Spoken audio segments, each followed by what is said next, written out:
सावतवाडीचा रहिवासी आहे आणि आपली शेतात राहतो मी. माझी लहान लहान लेकराची लाईट बंद केलेली आहे वरनं. मग एमएससीबीनं त्याची सोय करावी काय आहे ती. लाईट किती दिवस झालं बंद आहे? 2 महिने झाले लाईट बंद आहे आणि पीक वाळून चाललं. आमची बागाची नुकसान झाली.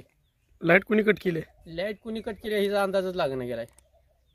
मग ती त्यासाठी आपण साहेबाकडे गेलो. साहेबांनी बी त्याची काय चौकशी करायला लागली. होय होय होय होय म्हणा लागलीत, पण काय त्याचा निर्णय लावून गेलेत. आम्ही आता शेतात राहतो. संध्याकाळी चोऱ्या यायला लागली, ती लाईट नाही, लहान लहान लेकरं आहे, ती काय झालं केलं तर काय करायचं आम्ही इथं शेतात. यासाठी आपण ऑफिसला गेलो, अर्ज दिलाय. चौकशीचा करताव मला ते आता अर्ज देऊन बी 15 दिवस व्हायला लागले, तरी बी अजून काय त्याचा जोडण्याचं बी काय नाही आणि चौकशी बी काय नाही. यासाठी आपलं तुम्हाला तर बोलावं म्हणून आम्ही आपलं बोललो. असं पिकाची नुकसान झाली, बागाची नुकसान झाली आहे. बरं राहण्याची सोय आहे इथं, लेकरं लहान लहान आहे, ती आई वडील आहे इथं म्हातारे आहे. आणि त्यातून मध्ये आई आमची आजारी असताना सुद्धा लाईट आम्ही जोडायला गेलो. पवार साहेबाला बोललेलं तरी सुद्धा जोडू दिलं नाही त्या टायमाला सुद्धा. कोणी परत लावलं आम्हाला, ते वरले तिथल्या शेजाऱ्यांनी, शेतकऱ्यांनी तिथल्या. आणि आम्ही आणली म्हणली लाईट स्वतः, आणि तुझा काय संबंध आहे इथं जोडण्याचा म्हणून.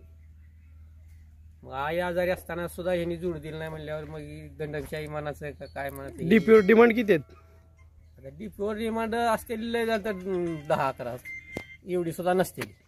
पण आता चालते त्या मोठी तिथं 20-25 एवढीच त्याच्यावर लोड आहे. मग 10च्या 10 मोटरी चालतात का आता सध्या? हां आता चालते, 10च्या वरी चालते आता सध्या. 300 मोटरी चालवायच्या, बाकीच्या सगळ्याचं कनेक्शन कट केलेलं आहे त्यांनी. मग ते नेमकं आम्ही केलं नाही मग तिथे आम्ही केलं नाही. मग आता नेमकं काय झाले ते कळच नाही गेले. त्याचा उलगाडा करून आपलं आमची लाईट चालू करून द्या, दुसरं काय नाही आमचं. दोषीवर कडक कारवाई करावी आणि आमची नुकसान झालेल्याची काय तर त्याची चौकशी करावी लागेल.